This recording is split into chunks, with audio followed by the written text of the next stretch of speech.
Hey everyone, this is Pete, and welcome to DOScember, where, like last year, we're going to spend a bit of time celebrating MS-DOS games, because it's an era of gaming that I'm rather fond of. And the other thing we're going to do is we're going to play an adventure game, because I do love playing through adventure games. It's one of the most fun things I think I do on this channel in terms of Let's Plays is playing an adventure that doesn't have voice acting, so I can do all the silly voices and such like.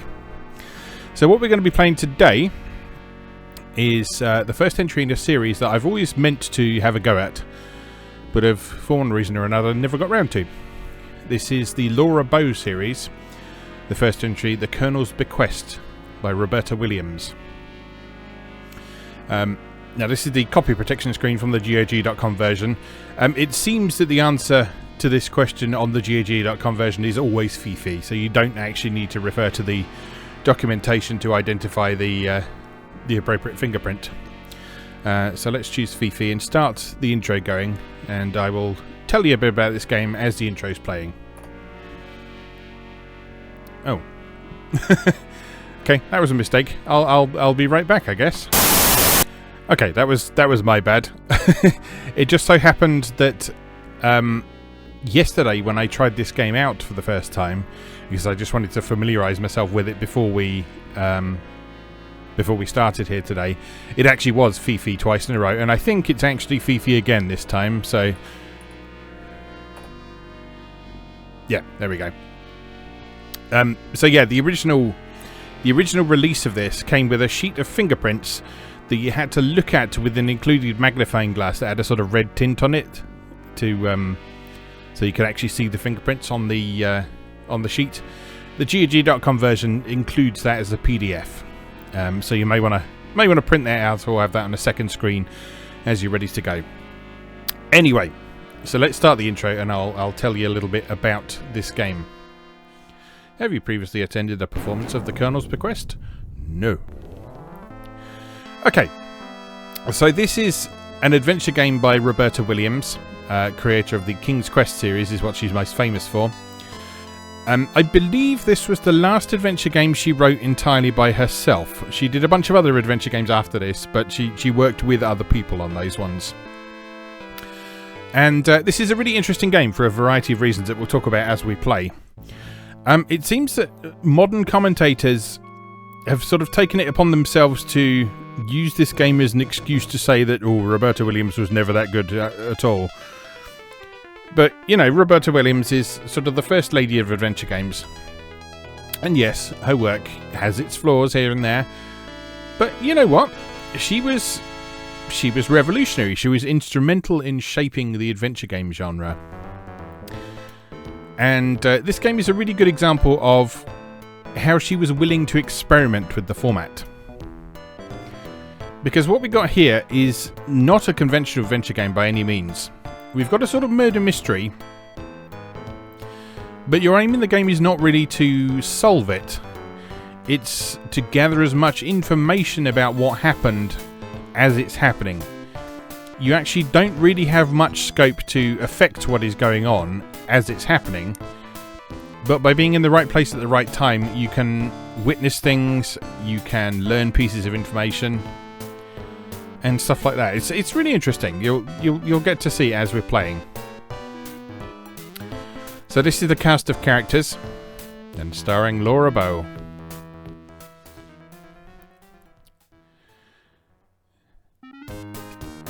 (1925) Tulane University, New Orleans, LA, Louisiana. Sierra seemed to have a fascination with New Orleans because Gabriel Knight was also set there. And Tulane University puts in an appearance there as well.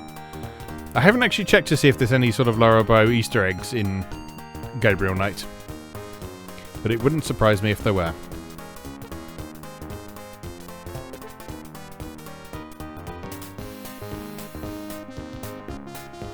Hey Laura, want to come with me this weekend to my Uncle Henry's estate? He's having a family reunion of some sort. You can keep me company. Oh, I don't know, I have some studying to do. Look at that beard. Oh, come on. It'll be a scream. It's such a creepy old place. You might find it interesting. I'm not going to try and do southern accents, by the way. Okay, count me in.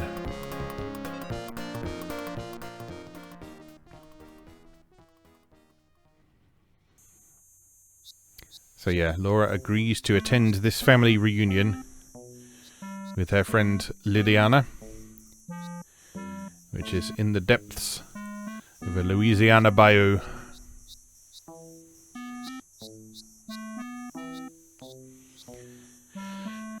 And yeah, this was one of the later examples of, I forget whether it's SCI or AGI or which engine is which for Sierra, but it's their engine that used slightly higher resolution graphics than the early King's Quest games, but it still has a text parser.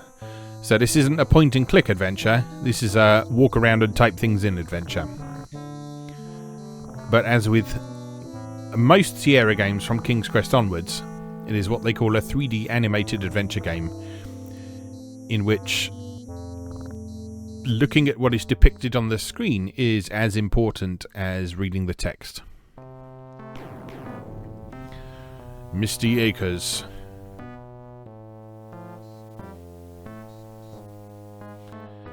Well, what do you think?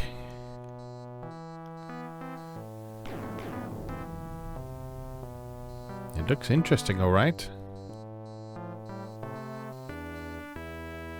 Wait till you meet the family.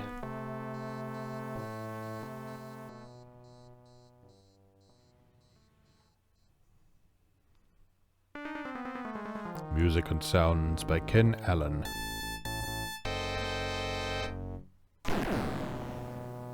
Yes? Jeeves, don't you remember me? I'm Lillian. Oh, yes. Everyone else has already arrived.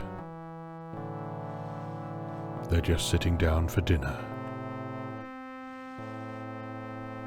Please, come in and join them.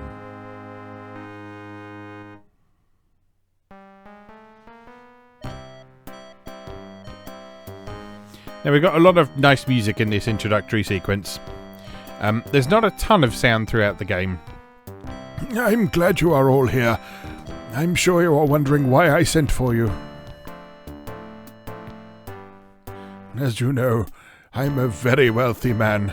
I have invested my money wisely and have put away almost every dime. However, my end is near, and I've decided to bequeath my millions to each of you sitting at the table. Except, of course, Lillian's friend Laura. Ahem. Anyway, as I've said, you're all inheriting my money, and you will inherit it equally when I go. If any of you should die before I do, then your share will be distributed equally to the surviving parties. I'm tired, Fifi. Help me back to my room. Good night, all.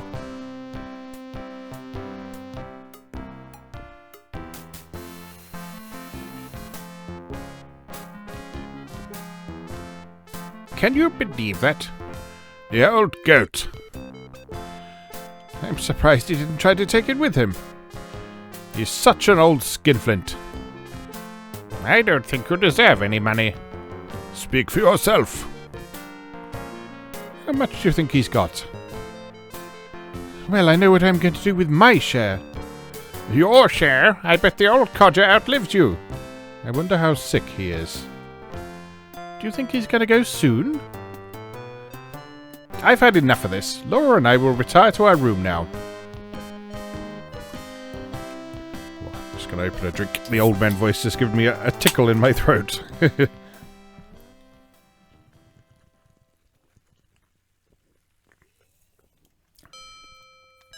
7 p.m. Act 1. Right. This is the important structural element of this game. The game unfolds across, I think it's 8 acts altogether, and each act is 1 hour in length. Not real time, though.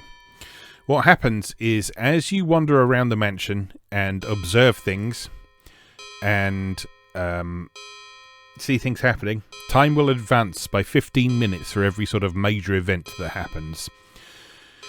And that will happen regardless of whether or not you've solved anything. So you have to kind of try and figure out in advance where you might need to be to learn helpful pieces of information and that sort of thing. This is the guest room you share with Lillian. Though a bit tired looking, it seems comfortable enough. Laura dear, please excuse me, I'm going to go freshen up in the bathroom. Why don't you explore the estate a bit? So, this initial section here. Something doesn't feel right. Everybody's acting too strange. Even Lillian. What would Daddy do in a situation like this?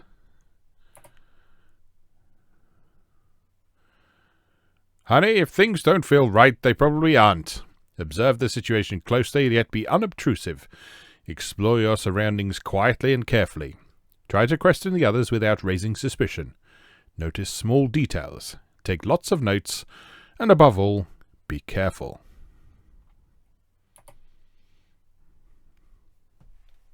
Yeah, so this being a Sierra game, you can die. Although I don't think you're quite as likely to die in this as you are in some other Sierra games. So there are a few instances where it's fairly obvious that continuing on your current path is stupid. There's also a couple of nasty surprises here and there, but for the most part, considering this is a murder mystery game, it's surprisingly hard to die in this game. Since you never go anywhere without your trusty notebook and pencil, you go to your suitcase, open it, and remove those 2 items. Yes, your father is right. Observing the situation and taking notes would be a good idea. So, this game also lacks a conventional scoring system, like previous Sierra games do. Instead, what you have is Laura is continually taking notes as you find stuff out, and as you witness things and solve the few puzzles that are in this game. And at the end of the game, you get a rating on how good a sleuth you were, and that corresponds to the notes that Laura has taken. Now, it's also quite a good idea to take your own notes as you're playing this, because that might give you bits of helpful information. Like I said, I have played a little bit of this previously, just to make sure that I understood how it worked and what's expected of me while playing it. But this playthrough is going to be mostly blind. So I'm not going to say that this is going to be a perfect playthrough or anything like that. It's not going to be...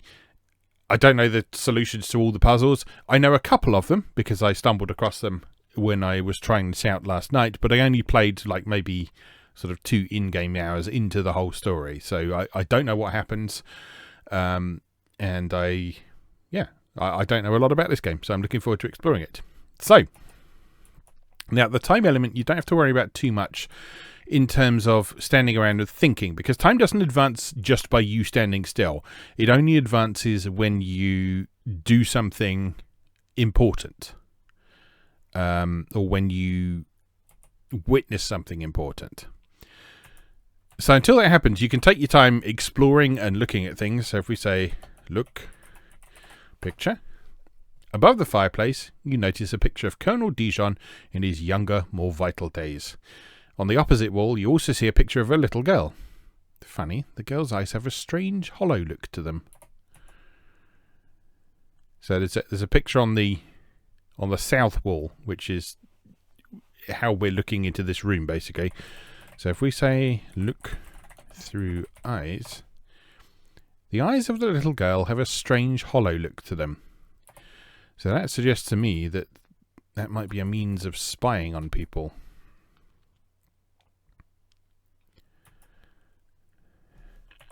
Look, bed. There is a suitcase lying on each bed. Open suitcase. You see the clothes you packed for the weekend. Okay, don't think we need those for the moment. Anything else we can do in here? Oops.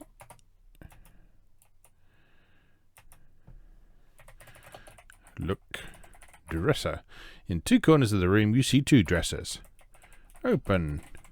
Dresser. There is nothing of interest in the dresser.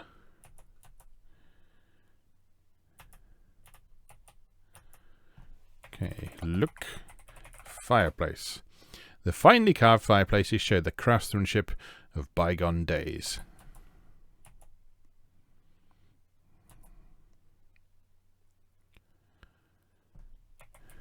Look. Mirror. The oval-framed Vimmer is...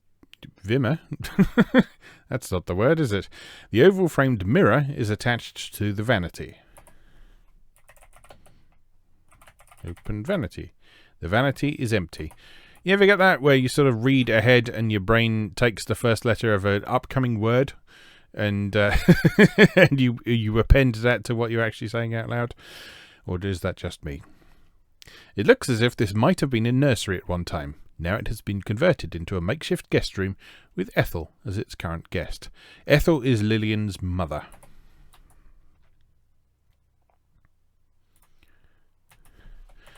Look. Ethel.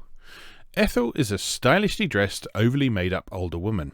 Many years of hard drinking have taken their toll on her, as her face is puffy and red, and her skin has wrinkled prematurely. She always seems to have a drink in her hand. You have never met her before, but Ethel is your friend Lillian's mother.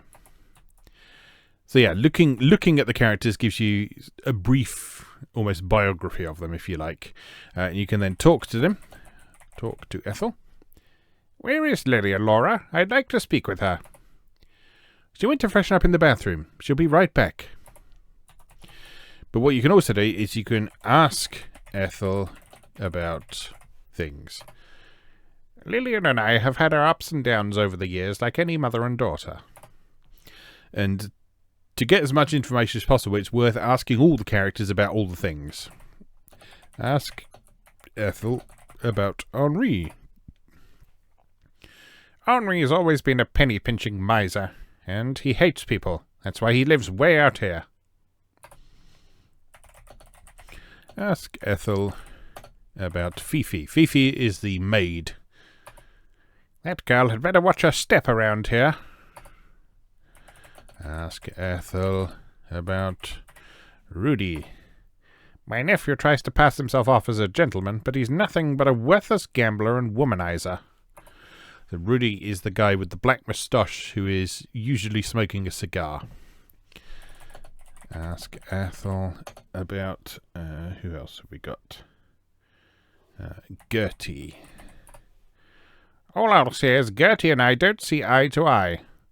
Gertie is, I think, the mother of Rudy? Possibly? Something like that. We will come across Gertie at some point. Ask Ethel about Clarence. Honestly, I don't know why Henri insists on keeping him. He's not to be trusted. Clarence is the Colonel's attorney. So presumably he has assisted with the writing of the will and such like. Ask Ethel about Wilbur. Wilbur is the Colonel's doctor who is here in the mansion. Try that one again. It didn't make much sense. Ask Ethel about Wilbur. I don't know Dr. Fields well, but I don't like him. Okay. So not a ton of useful information we can get out of Ethel at the moment, but... oh, and she's wandered off as well. Look, dollhouse. It is a wonderful old dollhouse, but you better leave it alone.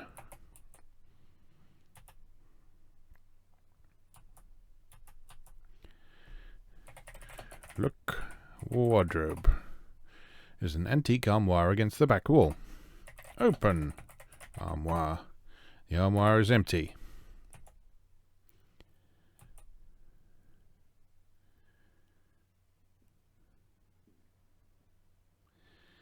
Okay, so let's wander back into the bedroom. If you ask me, I don't think she has any... Oh, hello, dear. So, one thing you'll often find in this game is that people are having discussions as you walk into a room. And they will usually stop while you're there because no one wants their conversations to be overheard. This is the back upstairs hallway of the mansion.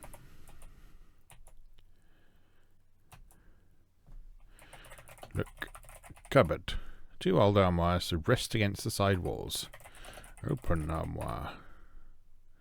Nothing important in there. Now, I do know this because this is something I discovered on my initial playthrough last night, and this is quite important. You move the armoire, you pull on the armoire. Surprise! You find out the whole armoire opens to reveal a secret door. And then you have found a small hidden room in the house. So you can get inside the walls, and the painting that had the eyes is here. So we can say, look through eyes, and we can eavesdrop and spy on their conversation. Gertie isn't deserving of any of Henri's money. Why, she's not even a blood relative. What are you going to do about it, Mother?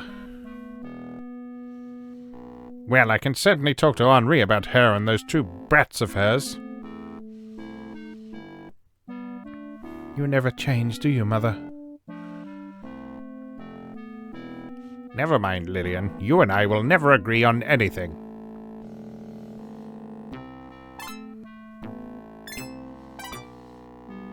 Glug, glug, glug, glug, glug.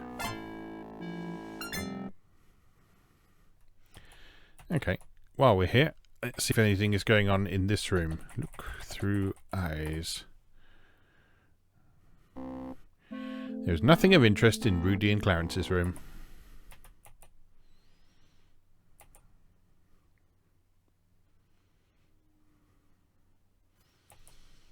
Okay, and Laura has the good sense to close the secret passages behind herself.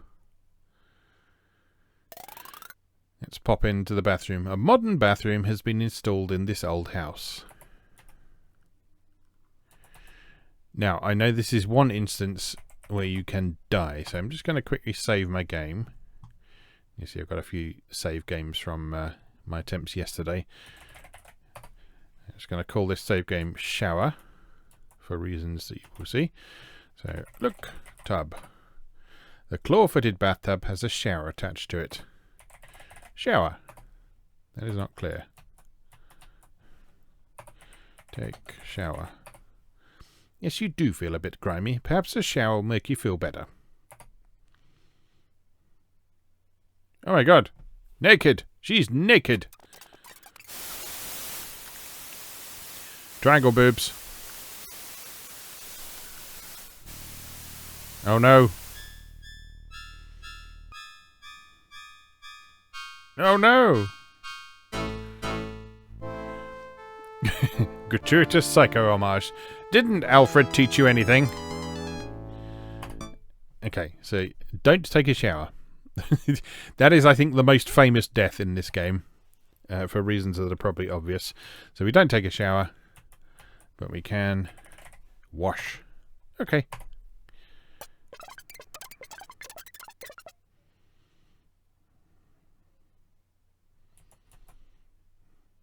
You don't need to do that. That's just one of many things that you can do just because. Right. So, because that armoire opens a secret passage, so does this one. Pull armoire.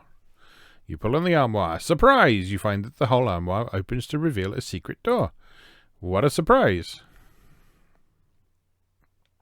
You have found a small hidden room in the house. And again, there's 2 more rooms we can spy on through these holes. So look through eyes. Right, there we are. So you see the time is advanced now to 7:15 because this is an important event.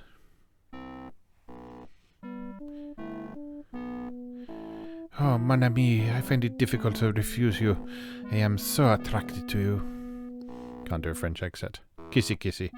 Well, I was quite a blade in my younger days. Oh la la, I can tell, Henri, I can tell. Kissy, kissy. Ah, Fifi, my dear, I do appreciate you, but you'd better leave now before we're noticed. If you say so, Henri. Au revoir, mon chéri.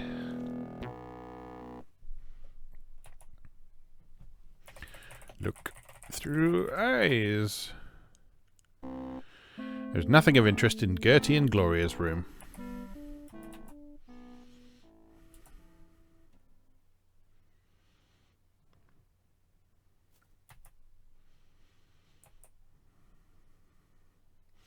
This elegant room must be the Colonel's. You notice there is an elevator here. Look, elevator. It's odd to see a newfangled elevator in this old-fashioned house. But how else would the Colonel go up and down the stairs? Because he's in a wheelchair, see? And this is the 1920s and accessibility ramps weren't a thing. Talk to Henri. Quit coming in my room, young lady. Ask Henri about Fifi. Leave my maid alone. So he's not very friendly.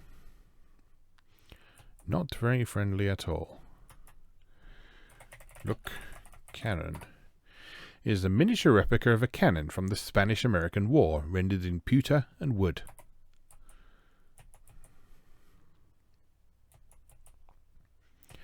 So we can't really search his room while he's there. It doesn't appear that this room has been used in a long time. However, it currently seems to be the guest room of Dr. Wilbur C. Fields.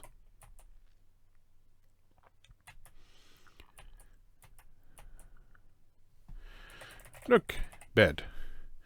The Murphy bed has been pulled down for Dr. Fields to sleep on. Upon it, you see his black doctor's bag.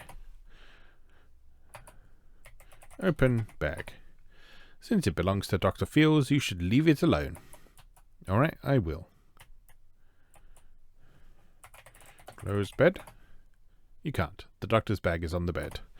Move bag. Since it belongs to Dr. Fields, you should leave it alone. Alright, fine.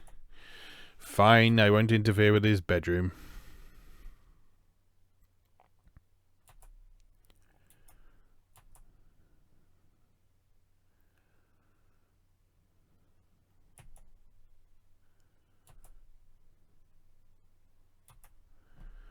Look, elevator.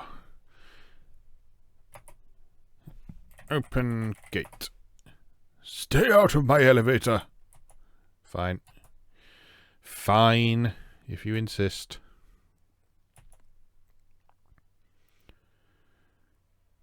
Alright, so what else have we got? This is the front upstairs hallway of the plantation house.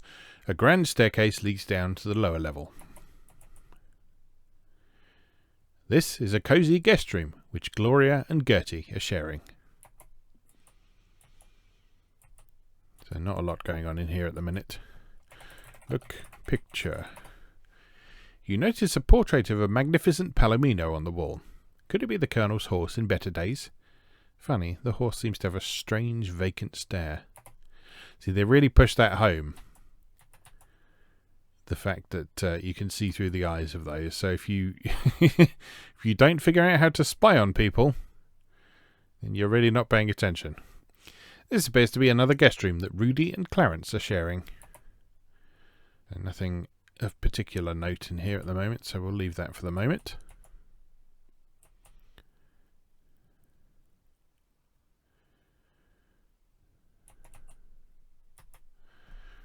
Look, door. You notice a closet at the top of the stairs. Open closet. It's just an empty closet.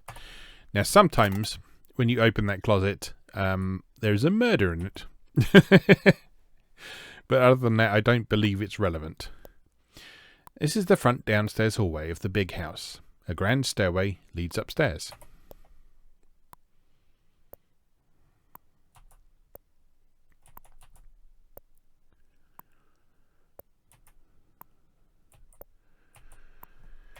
Look, armour. A very old suit of armour, with one gloved hand holding a battle axe, stands beside the stairway. Although it's well polished, all of its joints are completely rusted.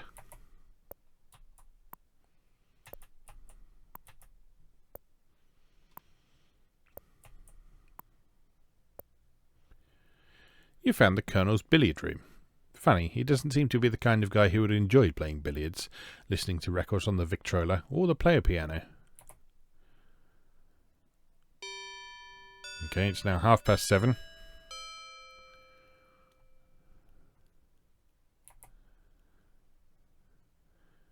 Uncle Henry's a strange old cootie. Quiet. We're not alone anymore. Okay, so that suggests to me that they're maybe up to no good. This is the back downstairs hallway of the big house. Double French doors lead out back. And as you may have surmised, this clock conceals a secret. Look, clock. So you can also look at the clock to find out what the current time is. The incessant ticking of the stately grandfather clock is the only sound you hear in the empty hallway. Pull. Clock. You pull on the grandfather clock, and to your surprise find that the whole clock opens to reveal a secret door. You found a small hidden room in the house.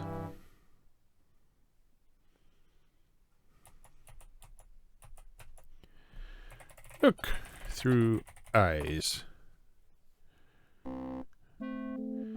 What a skinflint Uncle Henry is. Man, what I could do with his dough. How rich is he, darling? Don't know for sure. At least a couple mil. If he's so rich, why doesn't he keep this place up better? It's such a dump.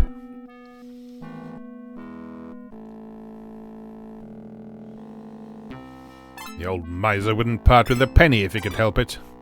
I wonder if Fifi is getting any of his money, though. I bet she's trying to anyway. Why, she practically has him wound around her little finger. Darling, it's disgusting. Speaking of disgusting, what are you going to do about Clarence?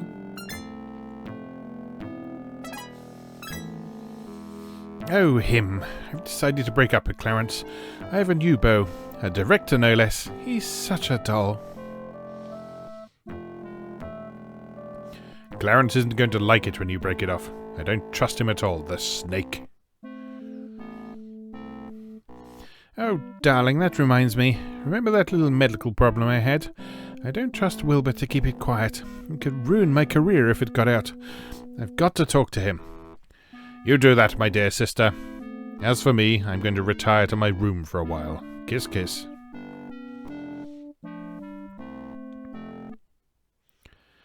Very interesting.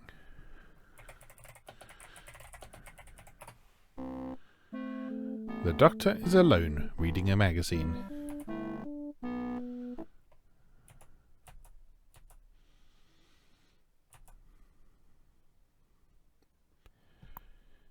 All jolly interesting, I'm sure you'll agree.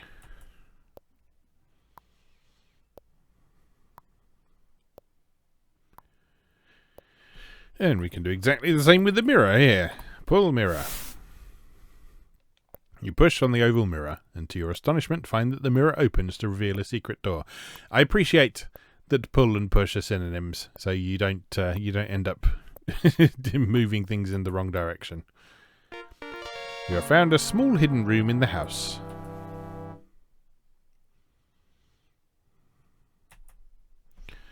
Look through eyes. There is nothing of interest in the dining room. Look through eyes. It's 7:45. This is Clarence and Gertie, I think.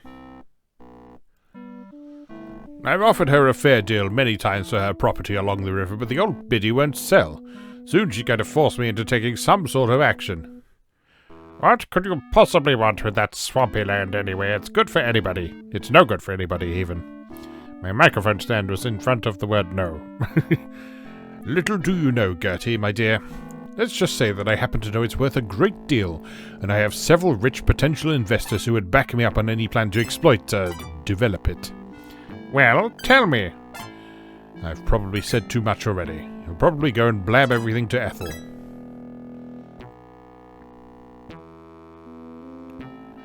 Of all the nerve. Well, if I were Ethel, I wouldn't sell you any land either. You're no better than a low-down snake in the grass. I don't know what my daughter sees in you. My affair with Gloria is none of your business. Besides, she doesn't care what you think.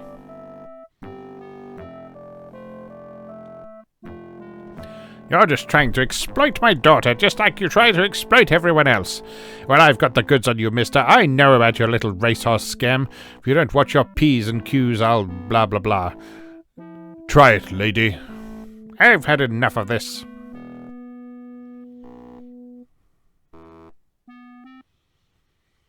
Interesting.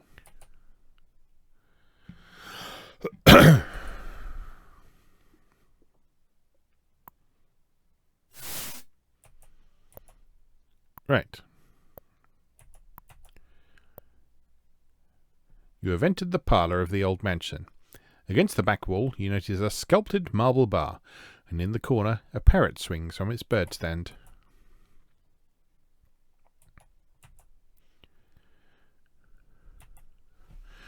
Talk to Clarence. Clarence sits there smoking his cigar. He doesn't answer. Tell Clarence about Gloria. Butt out! Well, fine. Would you like a drink? No, thank you.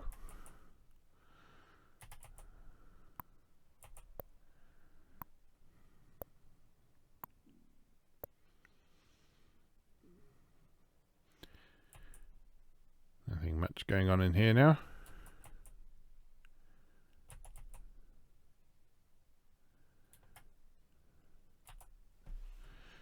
Turn handle.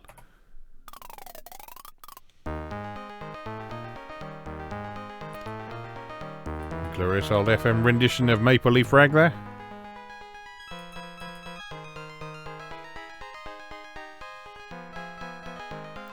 And a couple of little bum notes in there as well. I really like the 20s atmosphere of this. It's a really fun setting. Right. What should we do? Before we go back upstairs, let's kind of a wander around the grounds as well. Oh, we haven't been in these rooms either. This must be the library. You see many books of various and sundry topics displayed in the bookcases. Tucked into one wall, you notice an elevator shaft.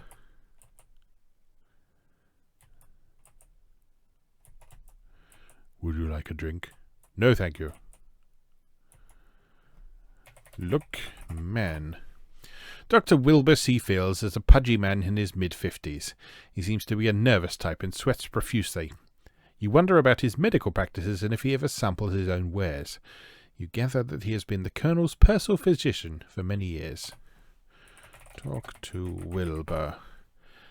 Ah, so you're Lillian's friend. Laura, is it? You look very nice, Laura. Very nice indeed. Dirty old man. Ah, my dear, come a little closer. I don't hear well. Not on your life. Ask Wilbur about Gloria. Gloria's a beautiful girl, a desirable girl. She was a patient of mine once, though I haven't seen her for quite some time.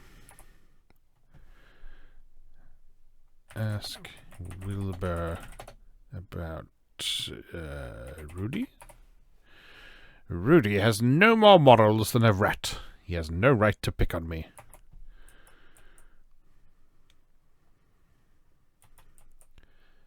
Well then. This appears to be the Colonel's study, as a large desk dominates the room. Upon the desk, you notice a small glass case. At the back of the room, two large cabinets also catch your attention.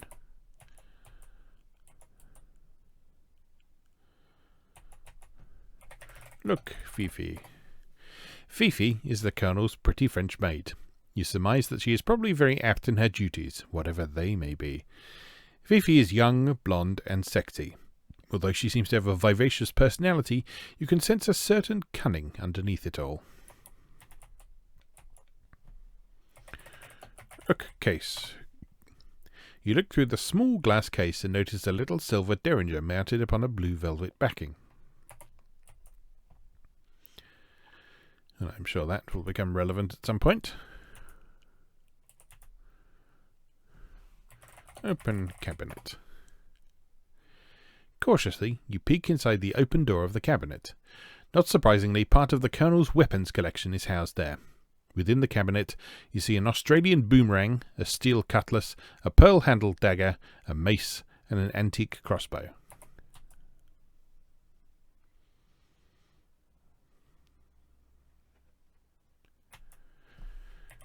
Open cabinet. You carefully open the glass door of the cabinet and look inside. Stored within it is the Colonel's rifle collection. Ah, how times have changed.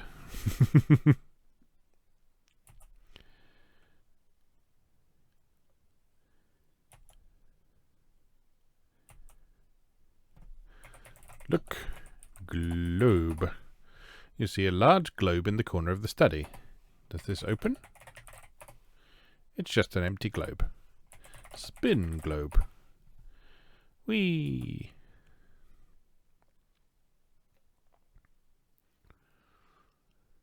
Gee, you feel a little dizzy now.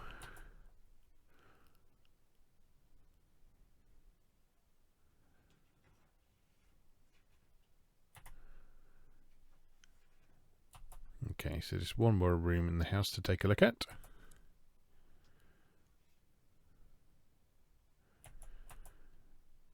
Actually, technically a couple, because we haven't been up to the attic yet.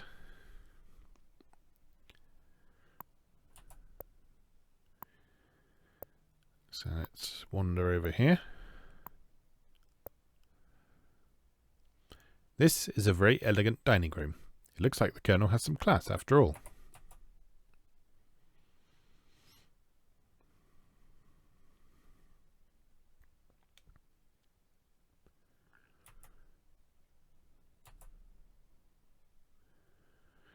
This old house has a nice big kitchen.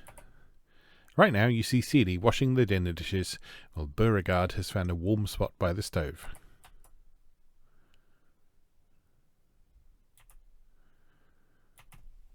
Look, dog.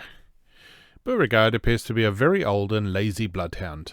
His loose skin hangs in folds, and his long ears almost drag the ground. You sense that Beauregard must be the Colonel's beloved dog.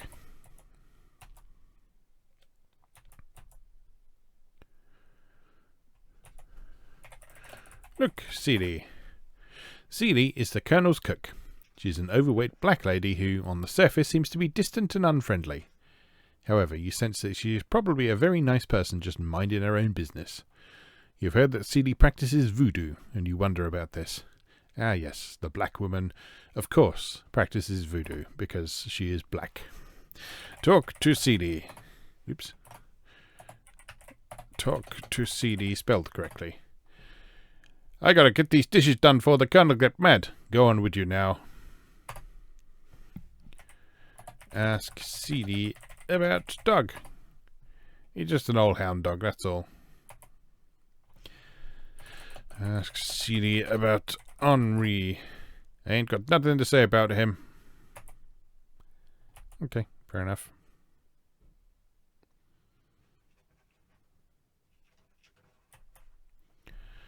Look, refrigerator. This is your average run-of-the-mill icebox. Open icebox.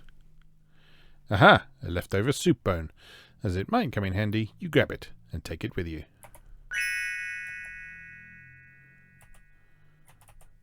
Because that's the first thing I think when I see a bone. I think, ooh, that might be useful.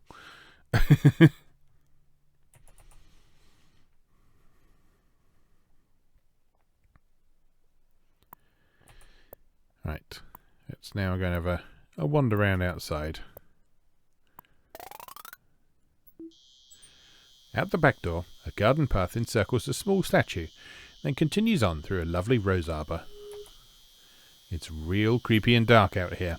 You shiver at the thought of venturing outside alone. Perhaps you ought to go back inside. I will not. Look, statue. This is an exquisite statue of a dancing satyr.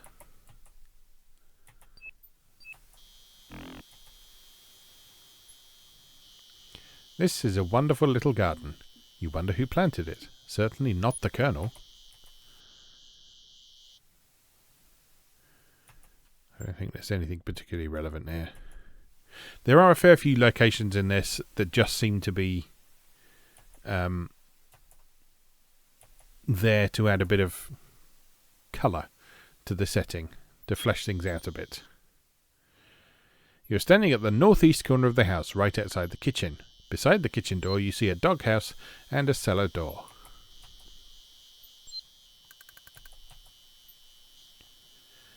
There's a poor but clean shack here at the edge of the old sugarcane fields. Nearby you see a small chicken coop.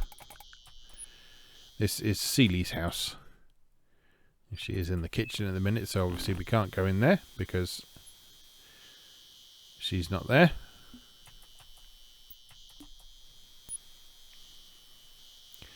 A broken arched bridge crosses a large stream at the swamp's edge. Misty bayou waters surround this old plantation, cutting it off from the rest of the world. Better watch your step around here. Yeah, we don't want to hang around there too much. This is an odd-looking place. It seems to be a private little garden completely surrounded by a large hedge. You wonder why.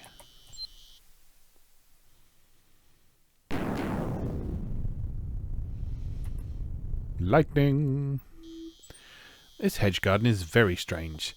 In the centre you see a small fountain while a nearby statue overlooks it.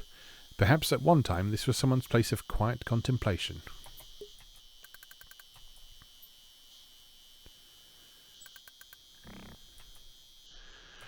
Look, fountain. The fountain sits forlornly in the centre of the garden.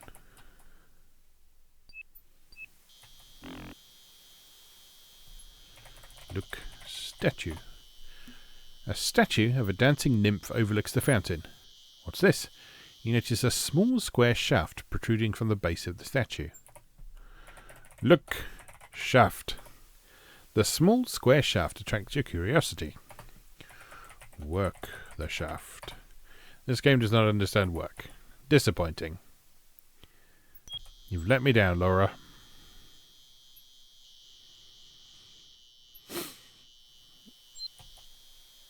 Anyway, we'll come back to that later.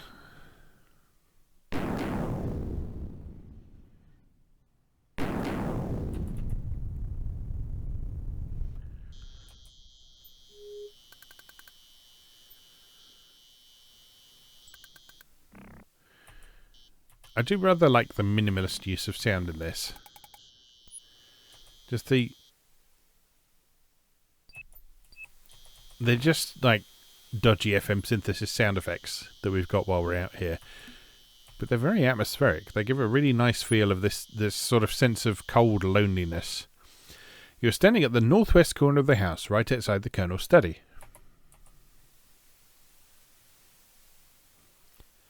You see a rusted iron bell at the top of an old bell tower. A rope dangles a short distance beneath the bell, while a ladder runs up the tower's side. Behind a weathered fence you also notice the remnants of the old plantation's fields.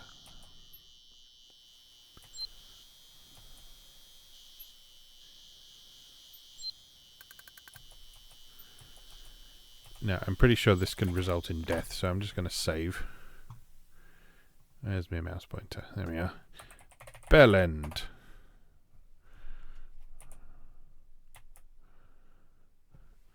Pull rope. You reach up and try to grab the ring attached to the end of the rope. But the short rope is too high for you to reach the ring. Okay, fair enough. That's not death. It's just we can't do that. Let's have a look up this ladder. Look. Bell. Dusty cobwebs cover the old bell that over years has rusted in place.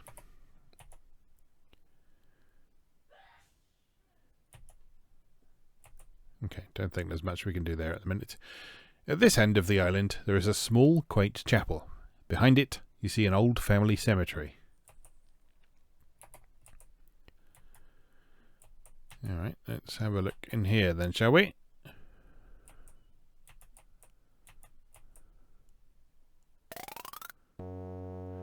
This is the old plantation chapel.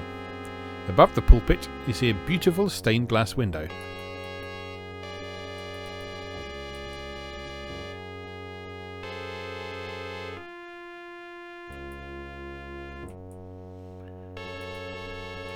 Look, window. You see a gorgeous stained glass window. Thought that was going to be more important. Look, pulpit. You see nothing special about the pulpit. Search pulpit. Try another way to say that. Alright, I will not. You are momentarily startled when the floorboard sags slightly as you step upon it. Lift floorboard. Although the floorboard is loose, you can't seem to budge it with your bare hands. Okay, so we need some sort of tool for that.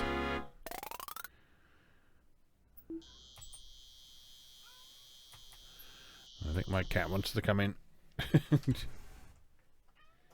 Hello, Patty. Come on then. Meow. Meow. Anyway, this is an old family graveyard behind the little chapel. Set among the various family graves and monuments, you notice two large tombs. Dijon and Crouton.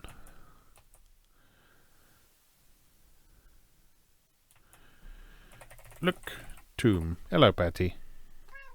Yes.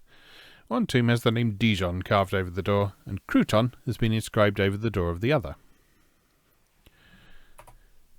Interesting. Patty. I don't need you to rub your face on my microphone stand. Okay, don't think there's much we can do here at the moment. But the fact that this place used to belong to the Croutons is worth remembering, I think.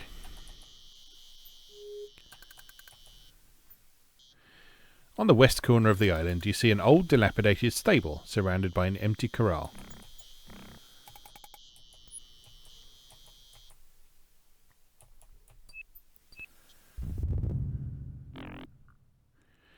There is only one stall in this old stable.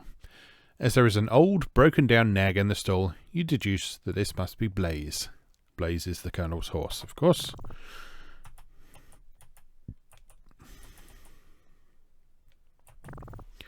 Look, Blaze. Blaze must have once been a beautiful stallion, but now with many passing years he has been reduced to an old broken down nag. You guess that he must be the Colonel's horse. Pet Blaze. As you stroke Blaze's velvety soft nose, his eyes open wide and his ears twitch uncontrollably. Look, lantern. A lantern hangs from the wall inside the stall. Now, I do happen to know that if you open the gate and try and get the lantern, Blaze will kill you, so let's not do that.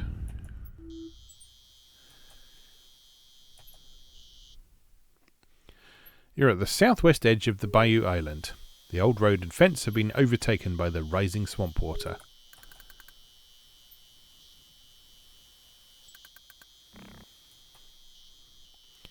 You've come upon a run-down carriage house. Old crates have been piled before one of the doors.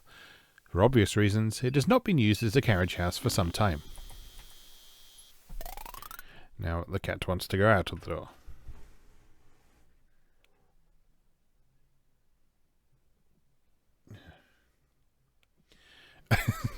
Other cat now wants to come in. You peer through the gloom of the old carriage house. The parts of a decrepit carriage lie in the right corner, and a small rowboat named Minnow rests in the left corner.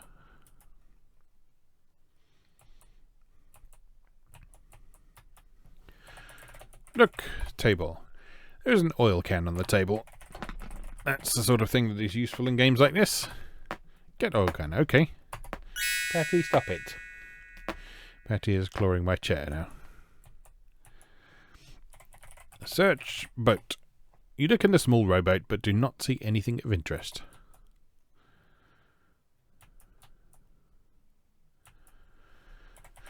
Search carriage. You look inside the decrepit carriage and find a crowbar. Thinking it might come in handy, you take it with you. Of course it'll come in handy. It's an adventure game. And I think we already know what to do with that. Meow. Hello.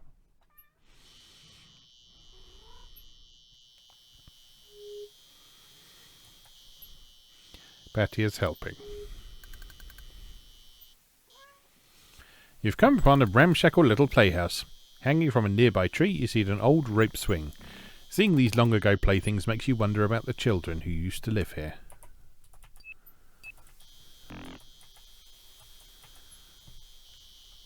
Look! Swing! A charming old swing hangs from a nearby oak. Sit in swing.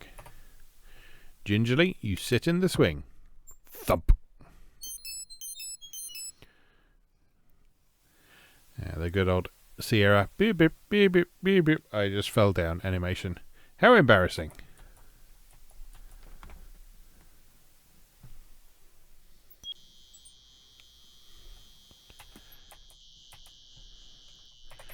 Look, house. This is an old playhouse that some long ago children played in. Open door. You attempt to open the playhouse door but discover it's locked.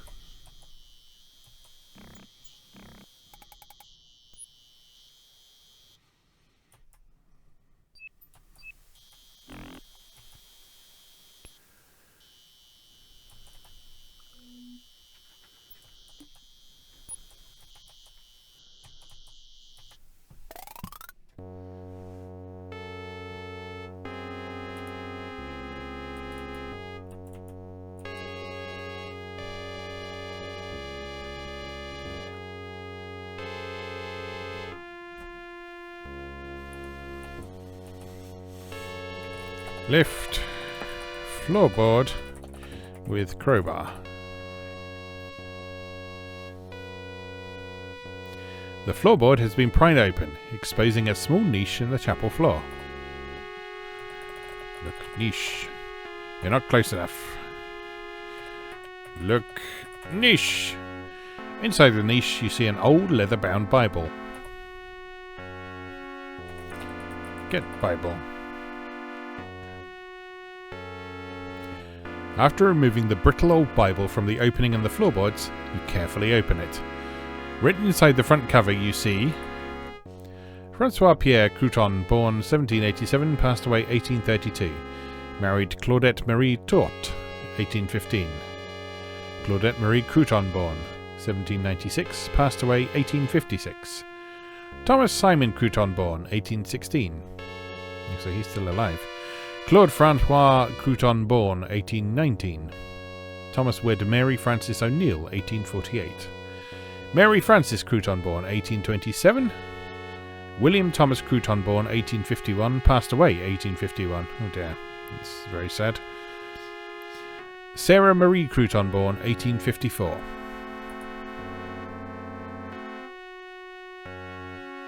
Upon further searching through the old Bible, you notice a strange notation on the last page. It says, Sarah, our end is near. The bell will ring solemnly on our final night, and then will sound no more. Sir Lancelot will forever salute us. Do not weep for us, my child. We will watch over you. We love you. Do not ever forget.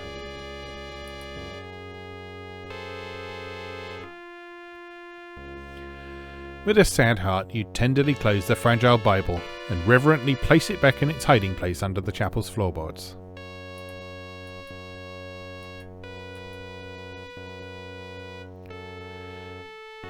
Alright, that bit about Sir Lancelot saluting us is important. So let's go and take care of that now, because we've got everything we need to deal with that.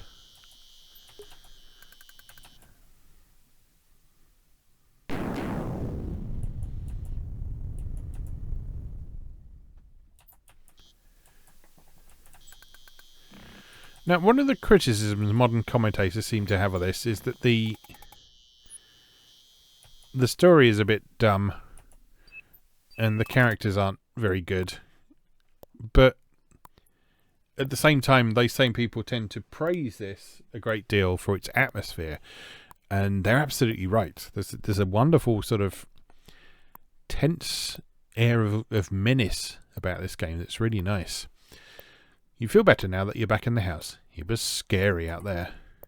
Now, interestingly enough, being outside is probably one of the safest areas in the game, apart from just wandering into the swamp. Because you can wander into the swamp and die and get eaten by alligators and such like. Go on then, Patty, off you go. You going or you staying?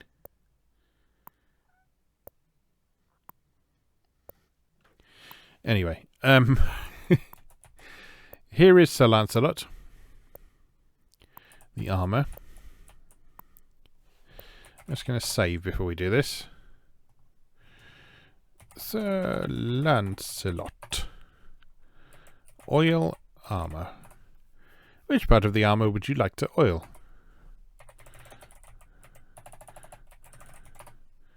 This game does not understand joints. Now, you can oil the axe.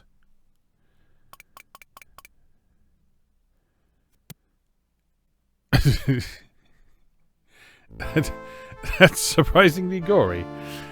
Got a splitting headache, Laura. So that's obviously not right.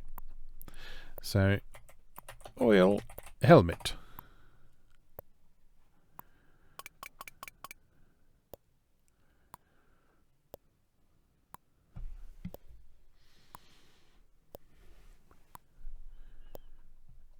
Okay, hello.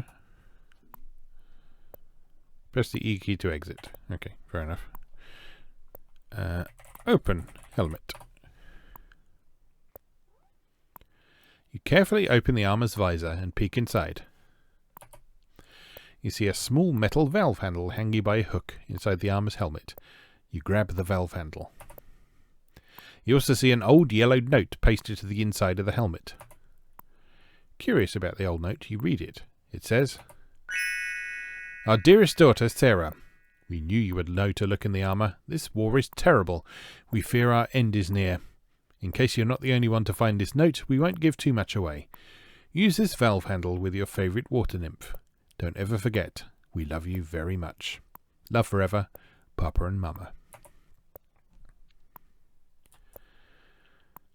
Okay, good stuff.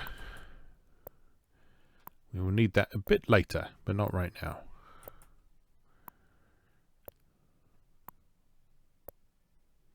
So we've not had a peek up in the attic yet, so let's do that. The stairs lead to a third level of the house. There is a doorway in front of you and another to the right.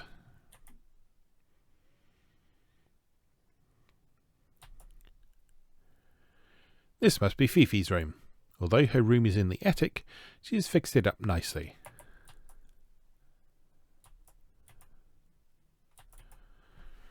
Look, a wardrobe. Fifi has an old armoire in the back corner of her room. Open armoire. There is nothing there for you.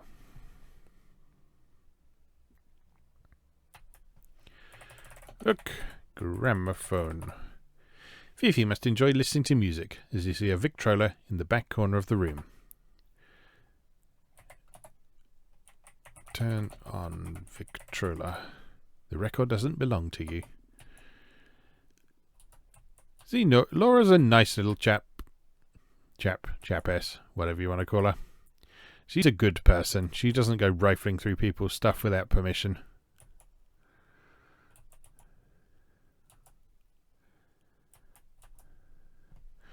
Look, vanity. Fifi has a little vanity by the bed. Look, bed. The beds are old and lumpy. Oh well, you're not going to be doing much sleeping tonight anyway. Foreshadowing.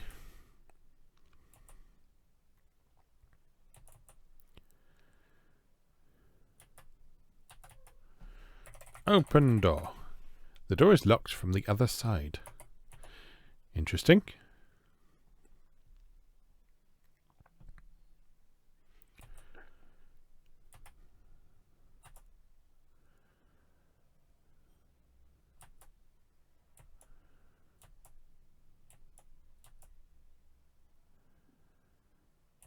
So here's Rudy.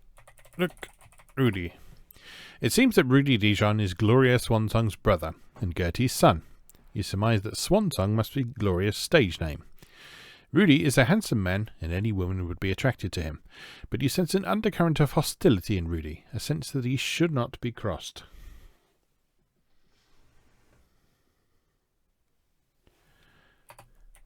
Talk to Rudy. Oh, it's you, Laura. How's tricks? Ask Rudy about Gloria. Don't listen to what the others say about Gloria. She's really a good cookie. Ask Rudy about Wilbur, the doctor. Why do you care? He's nothing but a jerk doctor.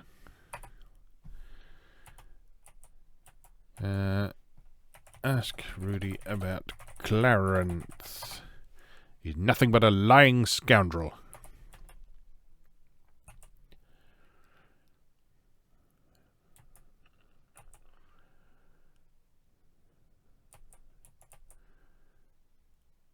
Okay.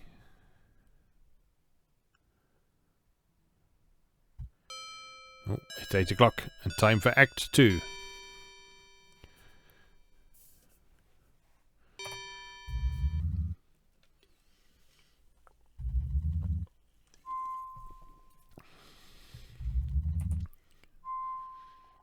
That is Gertie, I believe.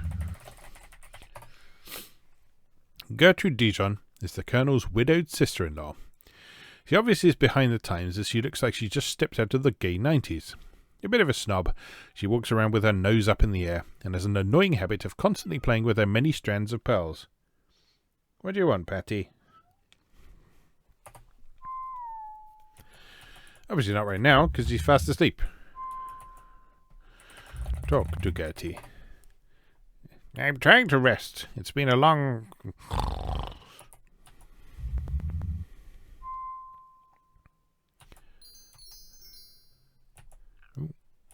What is that? Look ground. Looks like someone dropped a white handkerchief on the floor. Get handkerchief. Okay. Interesting. Did something happen in here? A small table is lying on its side near a wide open window. Is that cigar smoke you smell?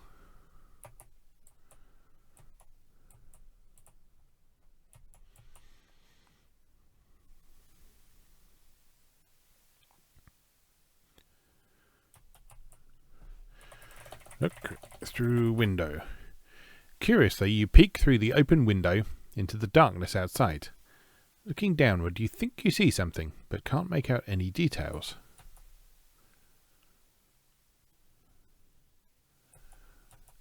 Well, that's interesting.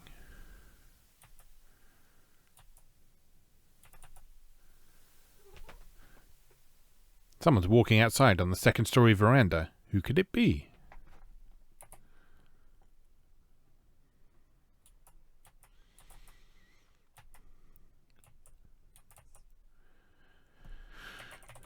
Pool armoire.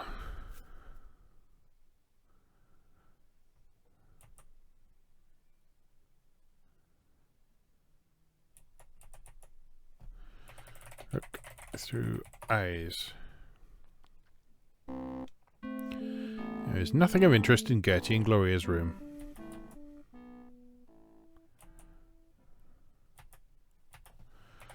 Look through eyes.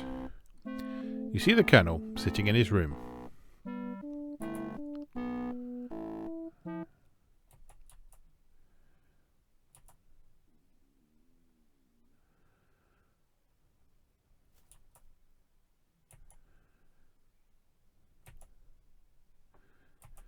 I think we should go and investigate down below Gertie's room to see what has happened.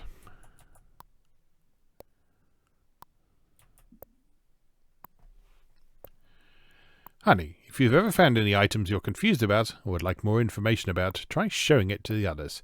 They may reveal more information about it to you. Thanks, Daddy.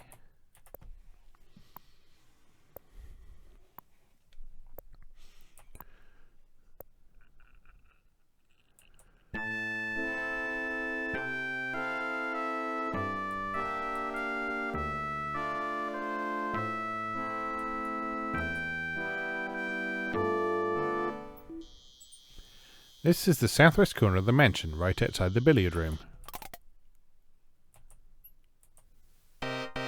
Oh dear! It looks as if Gertie has accidentally fallen from her upstairs window and killed herself. Or was it an accident?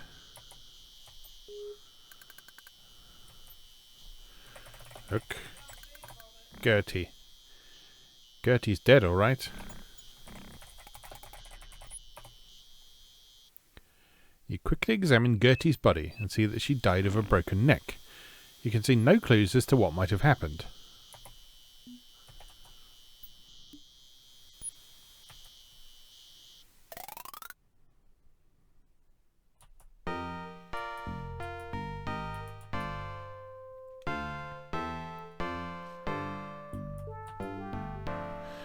Tell Gloria about Gertie.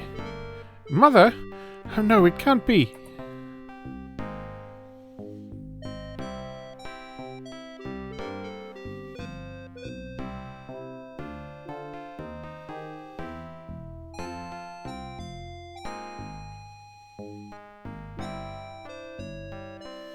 You're very mean. There's nothing there. What?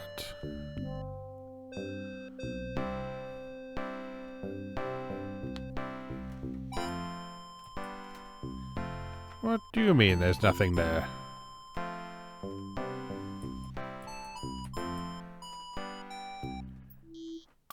Oh. There's nobody. The ground is wet and soggy from a rainstorm earlier that day. There's nobody.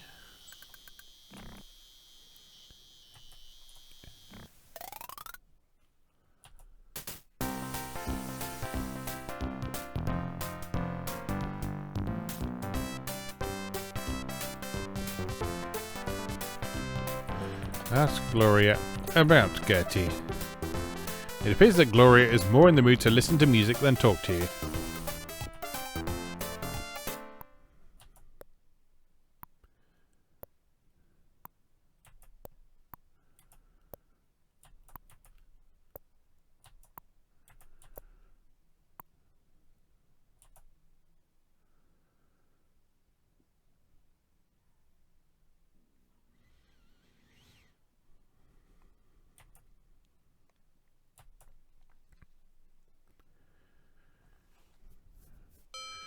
(8:15).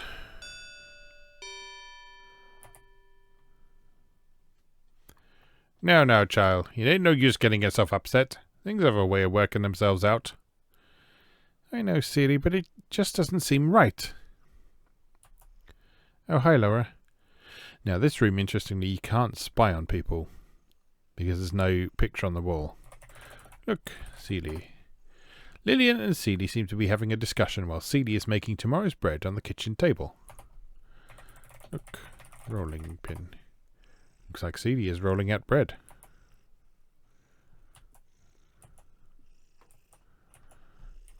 Talk to Lillian. What do you want, Laura? Tell Lillian about Gertie. That can't be true, Laura. I'll go see.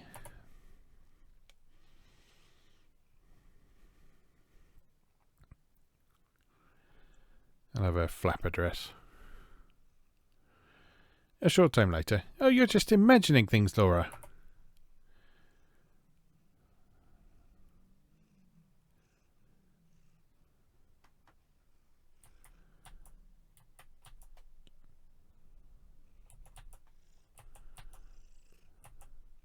Let me out.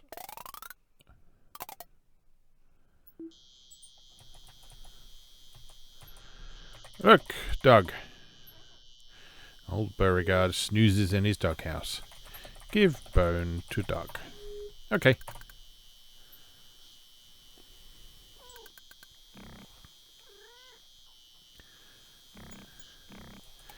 This seems like a prime opportunity to search doghouse. You peer into the dark interior of the doghouse and look around. What's this? Well, it looks like a necklace of small amethysts and quartz stones. Beauregard must have found it someplace and brought it here. You quickly grab it and take it with you.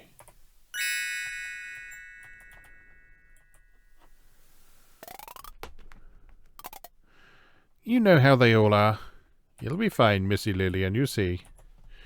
Show necklace to Lillian. You're not close enough. Show necklace to Lillian. My necklace! I was wondering where it got to. Well, Miss Eudora, thank you. Okay, fair enough. Have I given that to her? Yes. Show handkerchief to Lillian. It looks familiar.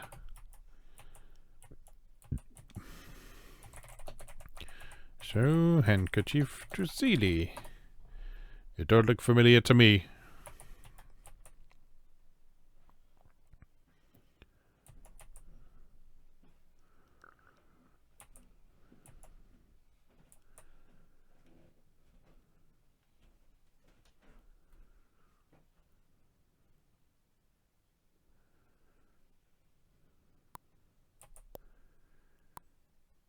I wonder if Gloria recognizes it.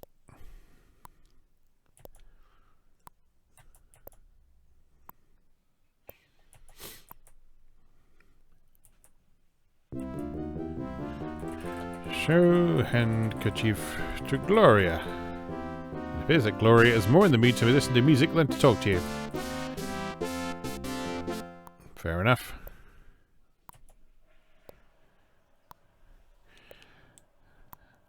Now, there was a smell of cigar smoke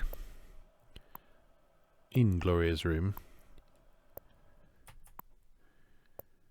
which would seem to point to either Rudy or the Colonel, because those are the only cigar smokers.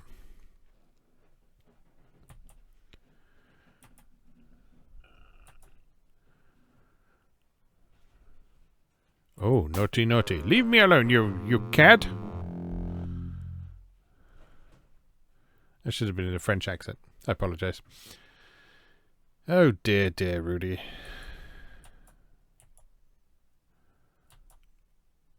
Dirty womanizing hoe. Talk to Rudy. You know, Laura, you're a very attractive girl. Show handkerchief to Rudy.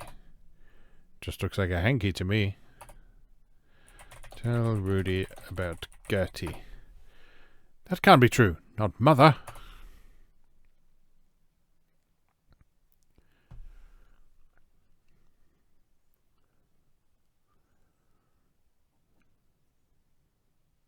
A short time later.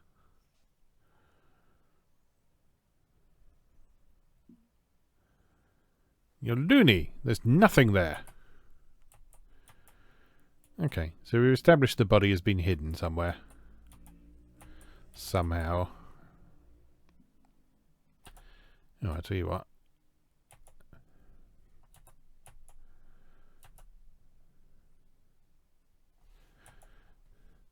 Ask Rudy about Fifi. I know what she's after. I've got her completely pegged. Yes, you were just trying to get a bit of that action for yourself, weren't you?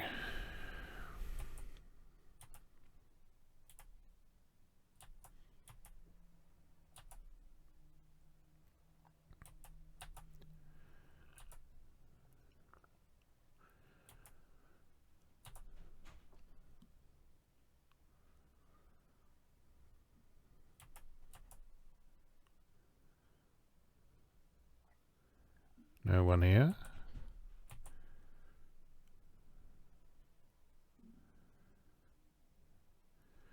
It's all gone a bit quiet.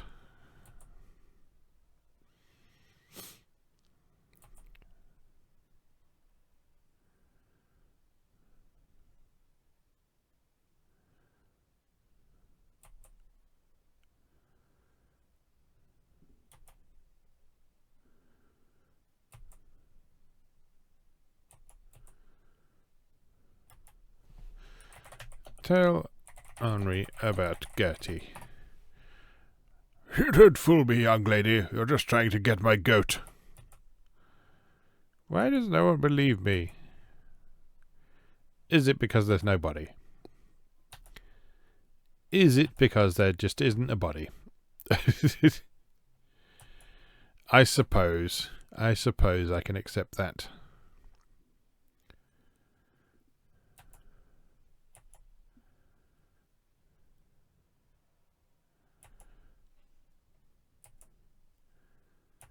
But you'll all be sorry when you go looking for her later and she's not there.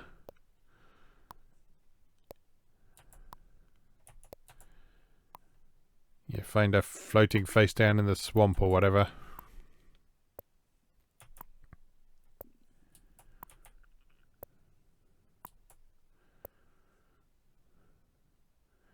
You know, Polly, you really understand me, don't you, huh? Awk, Polly, awk. I wonder if she's going to spill some secrets to the parrot. Let's find out.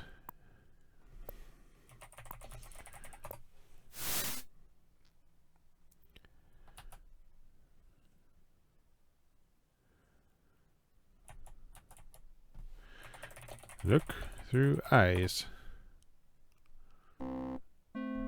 You know how she'll feel about me, don't you, Polly? Or parrot noises. Well, I don't care what she thinks, especially Gertie and that conniving Joseph has. I think I'll have another drink. Okay, Polly? Have a drink.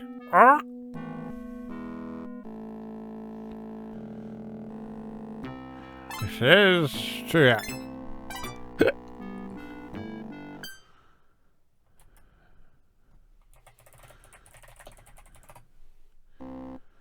There's nothing of interest in the dining room.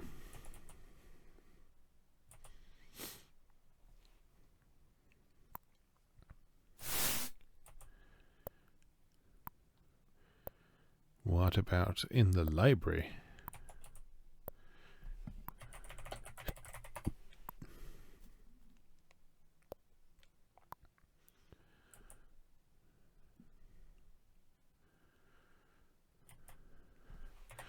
Look through eyes. There's nothing of interest in the library. Fair enough. Look through eyes. It's just Gloria listening to the Victrola. Where is everyone?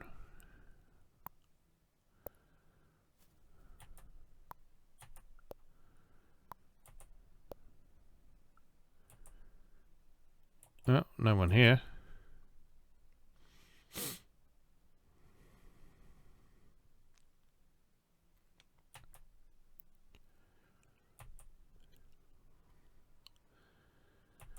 No one here.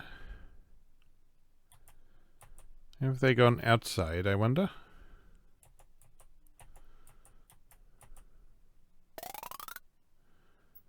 Aha!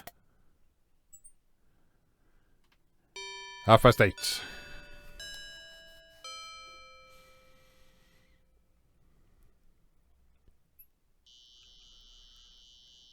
I can't go on with this any longer. I must tell him about... Quiet. Let's go into the house to continue this discussion. Well, I'm not standing for that. No privacy here either.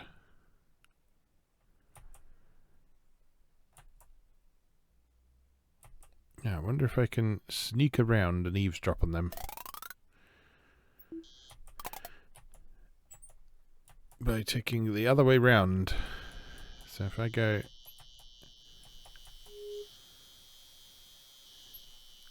in through the billiard room...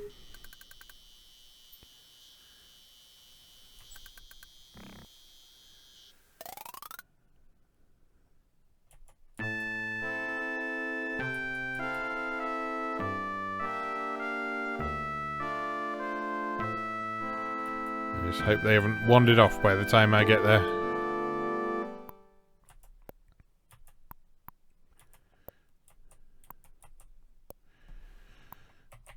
Pull clock.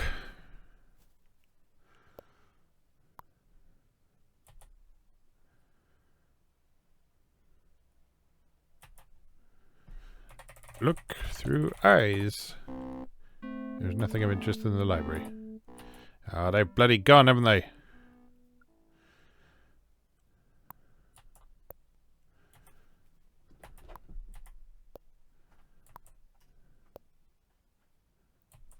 Yes. How annoying.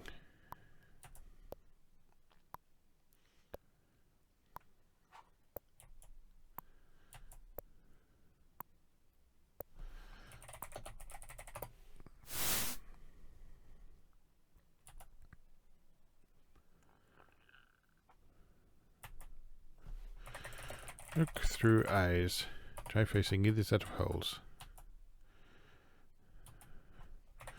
Look through eyes. There they are. It's just not right. We've got to tell him about it.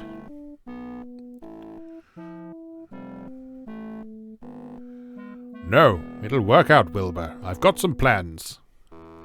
How are you going to replace that 100 grand we took from Henri? Where would you get that kind of money? I know people. I can do it. Trust me.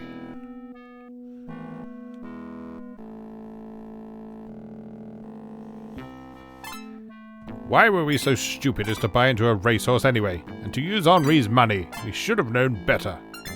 It would have worked out, Wilbur. It wasn't our fault that stupid horse broke his leg.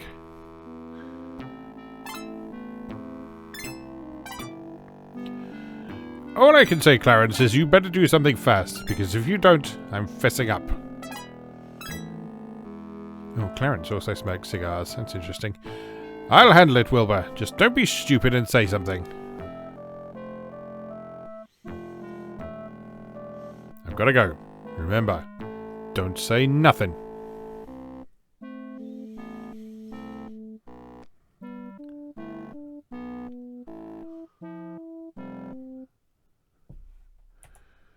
Very interesting. Ethel is still drinking at the bar.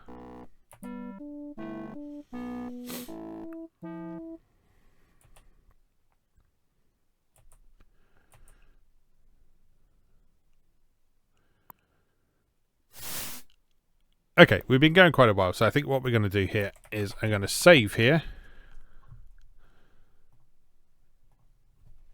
End of episode 1. And we will call it a day for today, and we will pick up in the next episode. So, for now, it just remains for me to say, as always, thank you very much for watching, and I'll see you again next time.